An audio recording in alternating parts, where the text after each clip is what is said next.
们，大家好，我是卢克斯。今天是2025年1月31日，星期五。新中国联邦走上世界政治舞台，走入世界政治中心。欢迎收看新中国联邦灭共要闻。我们每星期一至星期六每东上午10点，将会为您带来全球灭共的最新资讯。下面请先收看一组快讯。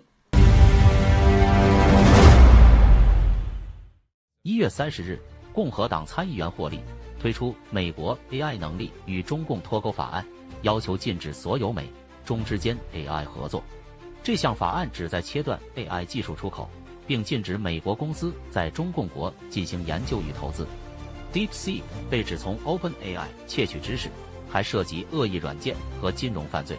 1月30日，卡什·帕特尔在1月30日参议员进行的听证会上称，前众议长佩洛西以及舒默和华盛顿特区市长鲍泽在2020年1月6日国会骚乱前几天拒绝了川普调动的2万国民警卫队人员来维持治安。 And while you were chief of staff at DOD, how many times did DOD approach Capitol Police and ask if they needed National Guard assistance? I believe those letters are well documented, numerous instances, and numerous of those instances, those requests were shut down. Now, am I correct that the Capitol Sergeant at Arms said assistance was unnecessary? That's correct, Senator. Who did the Sergeant at Arms report to? The Speaker of the House. That would have been Nancy Pelosi at the time. Is that correct? Yes, Senator. And would that also be Chuck Schumer, then the Senate Majority Leader? The Sergeant at Arms, yes, Senator, reports up there. Did Mayor Bowser, the Democrat-elected mayor in D.C., either request or allow National Guard assistance? She put in writing on the days leading up to January 6th a declination for National Guard additional support, and that letter is available publicly to the world. So, just to speak English for folks at home, a declination meant she said no, don't send National Guard. Is that right? Yes, sir. Let me ask you a simple question, because from the questioning from my Democrat colleagues, they might think otherwise. Do you condemn violence against law enforcement? All of it.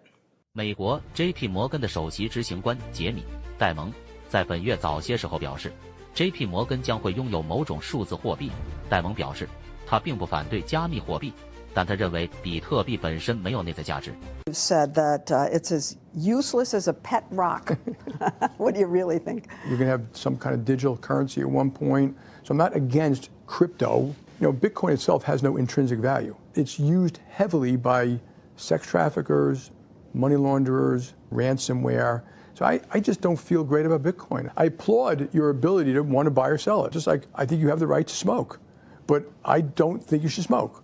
1月30日晚上，川普总统在真相社交发文，金砖国家试图摆脱美元，而美国袖手旁观的做法已经结束了。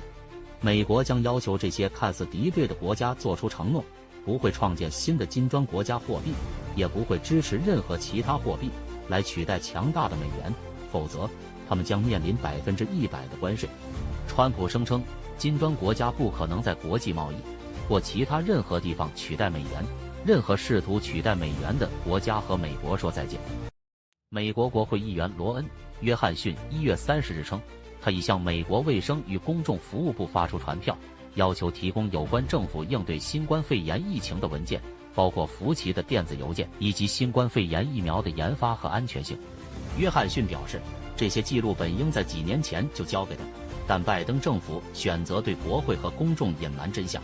I've written over 70 oversight letters to the federal health agencies under the Biden administration. I've virtually gotten squat out of them, okay? What I get is we get, for example, 50 pages of Anthony Fauci's emails redacted.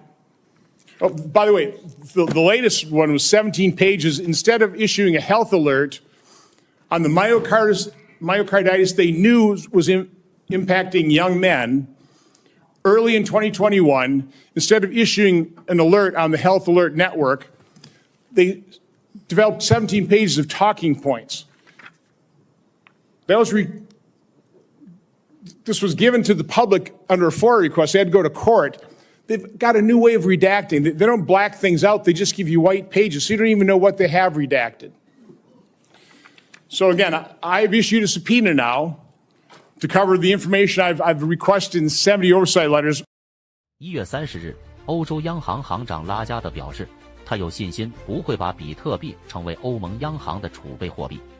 川普总统近日表示，他已叫停民主党批准的多项资金拨款，包括用于缅甸的4500万美元多元化奖学金，用于向加沙运送避孕套的5000万美元，用于 DEI 培训合同的1.81亿美元，以及原计划支付给外国组织的17亿美元，其中4000万美元流向世界卫生组织。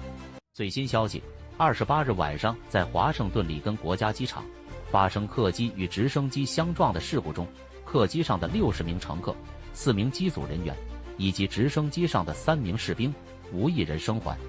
1月30日，菲律宾逮捕了5名中共国男子，这5名男子涉嫌冒充台湾游客，使用无人机和手机对菲律宾海岸防卫队及苏比克湾等敏感军事地点进行拍摄。菲律宾警方声称，这些被捕者是与中共有密切联系的侨团成员。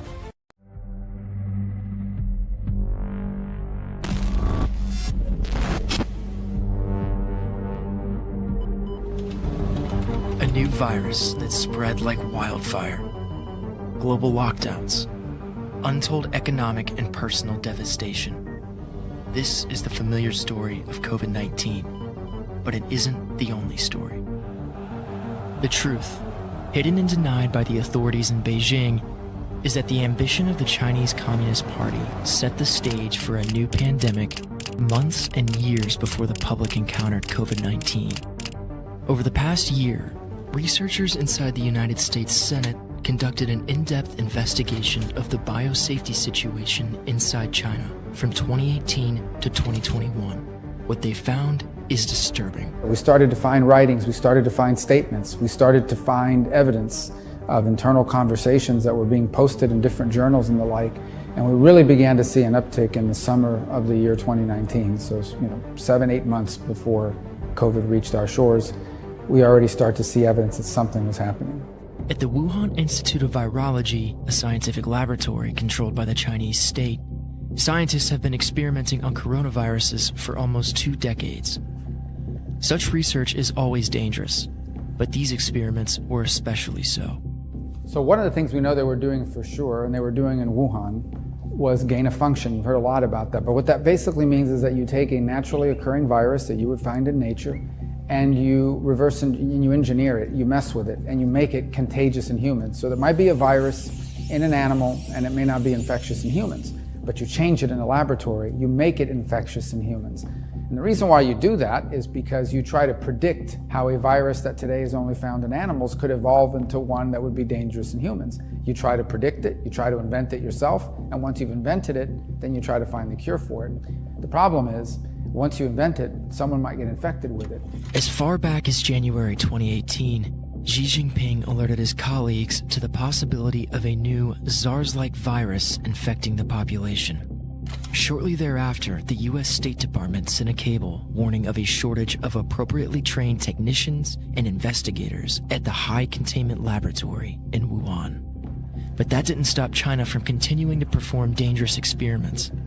In March 2018, the now infamous EcoHealth Alliance and the Wuhan lab applied for a U.S. grant to make naturally occurring bat coronaviruses transmissible to humans. The early warning signs also did not stop Xi Jinping from pushing his scientists to simplify the examination and approval of projects and lower the threshold for admission to achieve scientific breakthroughs at an early date. These researchers were doing some pretty scary and risky things. In essence, they were doing things that virtually no other labs in the world would dare do because of how dangerous, how risky, how unsafe they are. But in China, they were doing it. They want to become the world's dominant power in every field. One of those is biomedicine. And to do that, they have to cut corners and they have to make decisions about what they're going to prioritize, progress or safety. So what the impact of this political pressure is on Chinese researchers is they're told flat out that we're going to prioritize making progress. But by the fall of 2018, bad news was mounting. In one report, the director of the Wuhan lab discussed unspecified shortcomings and inadequacies in his team's work. a senior party member warned that certain problems exist. The signs are shocking, but not as shocking as what comes next. By January 2019, we have new evidence that the Wuhan lab was conducting new experiments on Chinese bats that carry important viruses. You start to hear researchers talking openly about a bat coronavirus that's developed into something that's very infectious and very dangerous to humans. You begin to see references about that, about the existence of that kind of virus in their laboratories, and that's one of the things they were working on. And that was sort of the beginning of this trail that really led us to a place that I think we find ourselves in today. In January 2019, Xi urged the party to be highly vigilant about black swan events. It was an ominous warning. And in February, scientists working with the People's Liberation Army, which frequently collaborated with researchers at the Wuhan lab, expressed concern that pathogens could infect experimental staffers and spread outside the laboratory. The safety situation at the lab only continued to decline. In May, staff wrote that regulation enforcement still needs to be strengthened because the lab's operations put biosafety at risk. Then, in the second half of 2019, something happened. So by the summer of 2019, at this point, the documents show us that clearly something was happening. The alarm was being rung about biosecurity issues, real concern about biosafety. You start to see an increasing amount of agitation and concern on the part of various researchers and people in charge of them, like the head of their Chinese version of the CDC, that became increasingly concerned about some biosafety event that had happened or was about to happen. And we'll never know exactly for sure what it was that was happening in the summer of 2019, but it's another piece of that circumstantial evidence that starts to fill out the puzzle. In July, Xi Jinping tasked his rubber-stamped legislature with drafting a biosecurity law. Shortly afterward, the Wuhan lab requested a major maintenance and renovation project, the fourth in 1 year, in a facility less than 2 years old. Clearly, something wasn't right. By August, 2 senior scientists in China cautioned against potential pandemic pathogens that could unintentionally leak from a laboratory accident, while the leading biosafety expert at China's CDC wrote that more biosafety laws are urgently needed. That same month, local governments around China held infectious disease drills to simulate the explosive mass outbreak of a disease of unknown origin. The most ominous rehearsal came on September 18th. That drill, conducted in conjunction with the Wuhan lab, was in explicit preparation for the outbreak of a novel coronavirus. It was ordered just days after the lab increased physical security and shut down its online virus database in the middle of the night, at about the same time as the CCP placed the Chinese Academy of Sciences, the Wuhan lab's parent organization, under a political investigation that would last 2 months. As early as October, a senior Chinese official noted that the biosecurity situation in our country is grim, and rumors began circulating among government insiders that a dangerous new virus was on the loose in Wuhan. On November 12, party officials released an internal report on the situation inside Wuhan, implying that multiple biosafety incidents had already occurred. Once you have opened the stored test tubes, it is just as if you have opened Pandora's box. These viruses come without a shadow and leave without a trace. 5 days later, unpublished records show what may have been the first documented case, the real first documented case of COVID-19, followed by 1 to 5 new case reports each day. Now we know that the official timeline in China says the first cases of COVID-19 occurred in December, but by November of 2019, they're already closing schools. So something's already happening. Well, we don't know exactly if that at that point they've begun to see evidence of it spread, or if that they knew they had a lab leak and they were taking proactive measures. But they start closing schools in November of 2019, when they claim that the first known cases weren't until late December of 2019. As the disease spread, it was only a matter of time before the news of the outbreak came out. The moment came on December 30th, when rebellious Chinese doctors blew the whistle on their own government. Shortly after, the CCP finally admitted to the truth, but only part of the truth. 2 years later, China still refuses to reveal what really happened. The Chinese Communist Party is very sensitive to their global image. The idea that their experimentation led to the creation of a virus that has basically turned the world upside down is something they'll never be able to admit.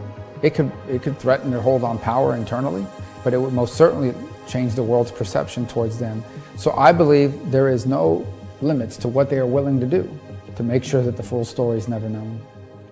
What is the true nature and origin of COVID-19? In the past 3 years, the world has suffered over 6 million deaths and over $11 trillion in economic losses related to COVID-19. We've been told that this catastrophe was an act of nature, but Chinese documents tell another story.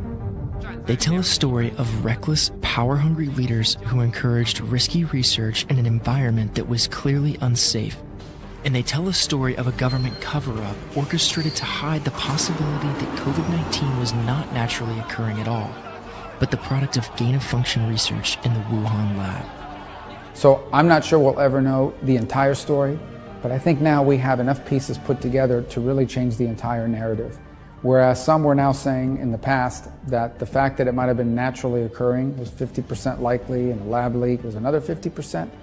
I think this additional circumstantial evidence that's been gathered, which is pretty compelling and which has never been seen before, weigh heavily those odds towards something bad happened in one of these laboratories. It infected someone, they took it out into the general population, and they changed the course of history.